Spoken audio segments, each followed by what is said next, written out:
ኢየሱስን ሳምን እናንተ ሰባኪዎች በጠቅላላ ውሸታም ትሆናላችሁ።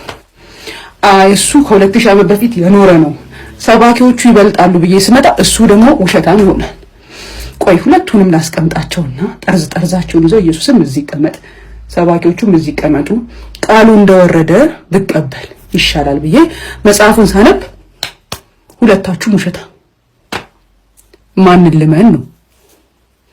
አሳምኑኝ። መጽሐፍ ቅዱስ የህይወት መሰረት ነው ተብሎ ሊሰበክ ነው አይደል? ሰው የህይወት መሰረት የሆነው መጽሐፍ ቅዱስ ላይ ኢየሱስ ምን ብሏል? እናንብብ። አንዲት ነገር ከራሴ አምጥቼ አውርቼ አላውቅም። ኢየሱስ ሁሉን ቻይ ነው አምላክ ነው ላላችሁኝ ሰዎች ራሱ ኢየሱስ ዮሐንስ ምዕራፍ 5 ቁጥር 30 ላይ የዮሐንስ ወንጌል ላይ ማለት ምን አለ? እኔ ከራሴ አንዳች ላደርግ አይቻለኝም፣ እንደሰማሁ እፈርዳለሁ፣ ፍርዴም ቅን ነው፣ የላከኝም ፍቃድ እንጂ ፍቃዴን አልሻምና። ቀጥላችሁ አንብቡ። ሌላ ምን አለ? እንግዲህ ዛሬ ወይ ኢየሱስ ውሸታም ይሆናል ወይ እናንተ ውሸታም ትሆናላችሁ። ሌላ ምን አለ? ማርቆስ 12:29 ላይ ራሱ ኢየሱስ ምን አለ? ኢየሱስ መልሶ እንዲህ አለ፣ ከትእዛዛቱ ሁሉ ፊተኛይቱ ትእዛዝ እስራኤል ሆይ ስማ፣ ጌታ አምላካችን አንድ ጌታ ነው።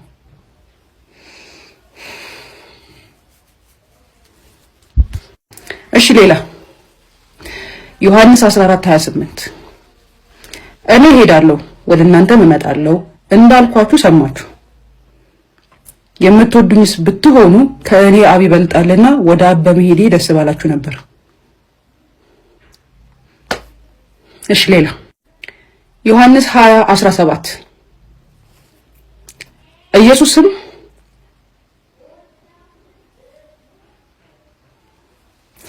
ኢየሱስም ገና ወደ አባቴ አላረኩምና አትንኪኝ፣ ነገር ግን ወደ ወንድሞቼ ሄደሽ እኔ ወደ አባቴና ወደ አባታችሁ ወደ አምላኬና ወደ አምላካችሁ አርጋለሁ ብለሽ ንገሪያቸው አሉት። ማን ነው የሚታመነው ነው ጥያቄው። ማንን እንመን? መጽሐፉ የሚለው ሌላ ነው፣ ኢየሱስ የሚለው ሌላ ነው፣ ማይክ ይዛችሁ የምትሉት ሌላ ነው። የተለያየ ስቶሪ፣ የተለያየ ታሪክ፣ የተለያየ ሐሳብ። እኛ ኢየሱስ አምላክ ነው ስንል እሱ ይመጣና አብ ብቻ ነው አምላክ ይላል። እኛ ስላሴ እግዚአብሔር በአንድነት ወደ ሶስትነት ምናምን ስንል እሱ ይመጣና አብ ከኔ ይበልጣል ይላል።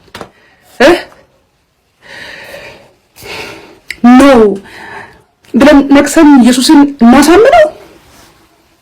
አንተ ያልገባ ብዙ ነገር አለ እንበለው።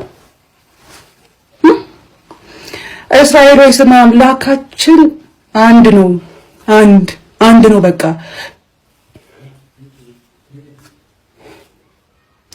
አሁን ገብቷችኋል ሐሳቤ? ማንን ልመን? ኢየሱስን ልመነው?